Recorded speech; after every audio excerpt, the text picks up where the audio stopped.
From 80 to 523 AD, untold masses traveled on the Via del Fori Imperiale. The rich, the poor, the free, and those who would fight to be free. All headed to this, the empire's great Colosseum.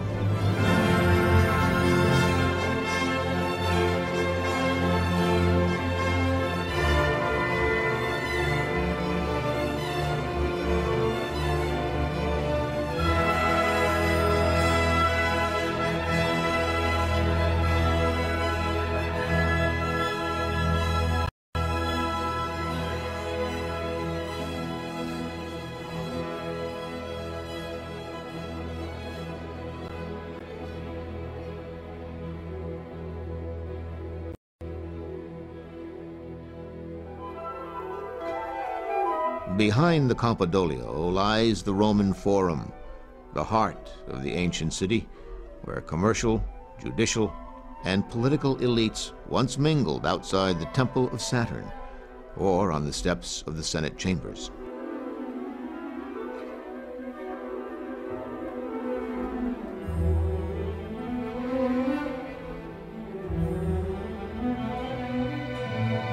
The Temple of all the gods, the Pantheon, is perhaps the best preserved 1900-year-old building in continuous use anywhere in the world. Her famous concrete dome with its 30-foot wide opening has inspired architects, builders, and visitors through the ages.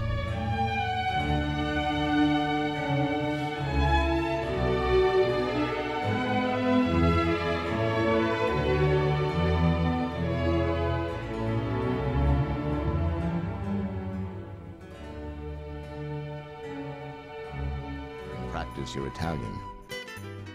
Asking for directions is expected.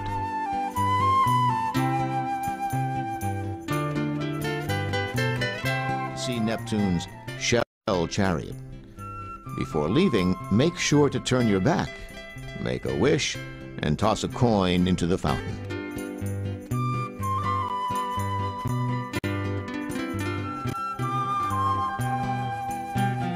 Trinita de Monte Church is at the top of the Spanish Steps, which lead down to Piazza di Spagna.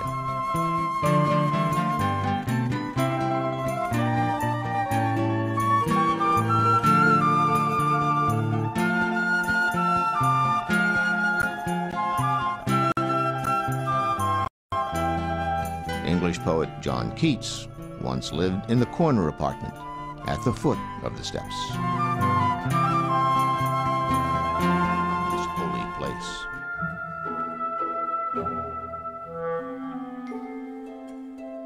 Vatican City is a self-governing, independent state within the city of Rome. Nearly 1,000 people live and work here.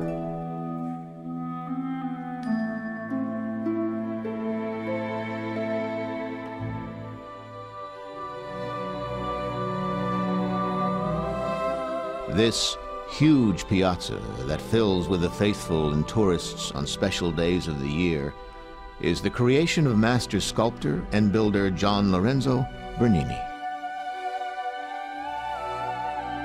St. Peter's Basilica can hold 60,000 people and was partially built with limestone taken from the crumbling Colosseum.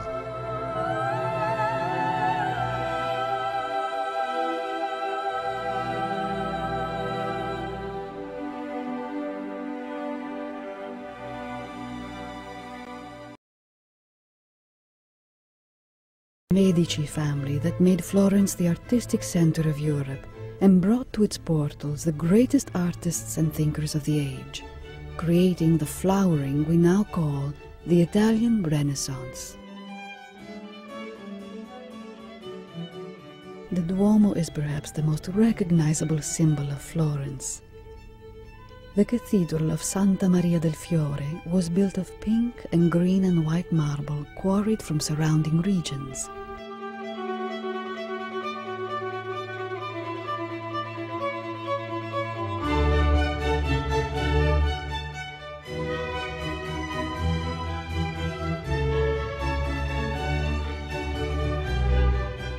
The campanile, or bell tower, was designed by the painter Giotto.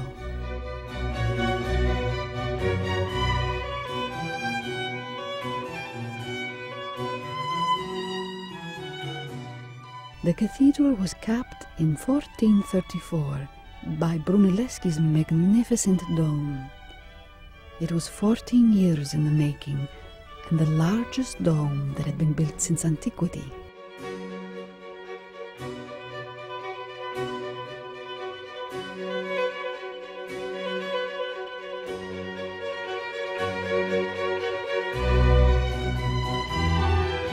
The climb up here is somewhat easier than the tower in Siena, only 464 steps.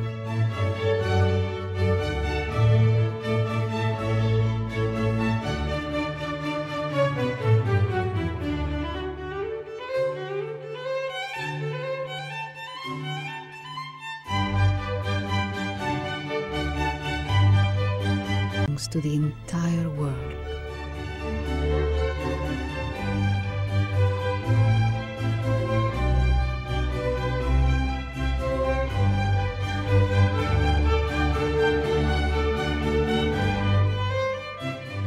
The Ponte Vecchio, or Old Bridge, is just that, dating from the 1300s. Along the bridge are gold and silversmith shops that attract crowds of tourists looking for bargains.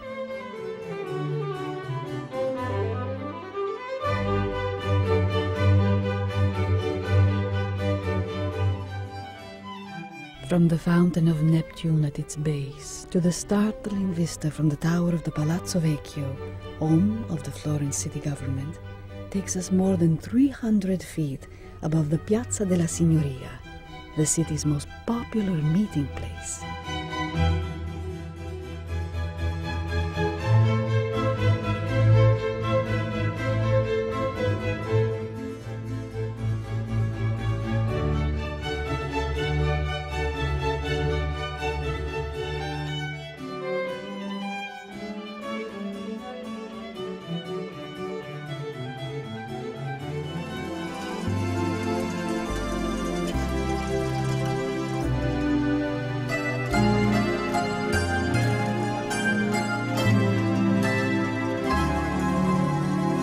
Until recently, some of these smaller picturesque ports known as the Cinque Terre, the Five Lands, have been all but inaccessible except by mule path and unknown to most visitors. Vernazza has been discovered but remains relatively unspoiled. And where could anyone possibly put another hotel?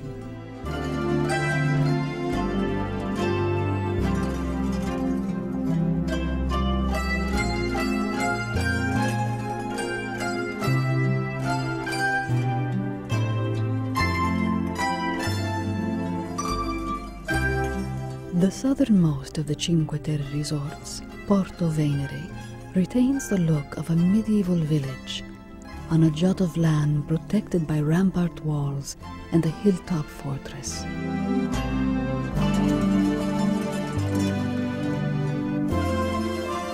One of the quiet joys of Tuscany is San Gimignano, also called the City of Fine Towers. Even though only 14 of her original 72 towers remain, we can easily imagine that it must have looked like a medieval metropolis. The towers were built as keeps or defensive retreats, but they were status symbols as well. The wealthier the family, the higher the tower.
Siena always was, and still is, a rival of Florence.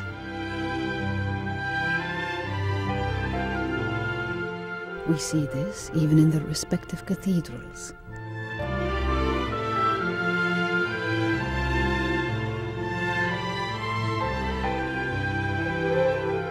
The facade of this Duomo is by Pisano, who also designed the cathedral in Pisa.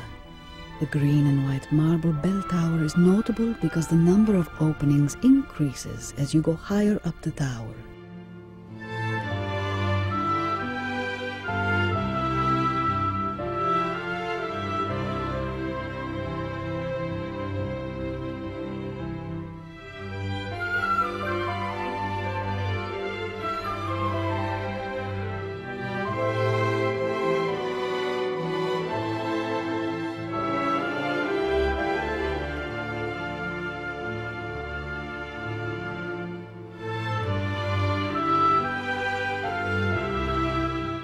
High above the Siena Town Hall, or Palazzo Pubblico, is the Torre del Mangia.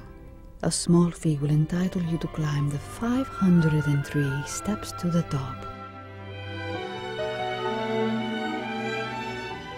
Millions of tourists flock annually to her wonders, such as the world-renowned Piazza San Marco, where the great basilica overlooks a huge marble square, surrounded by loggia and galleries, by cafes and luxury boutiques.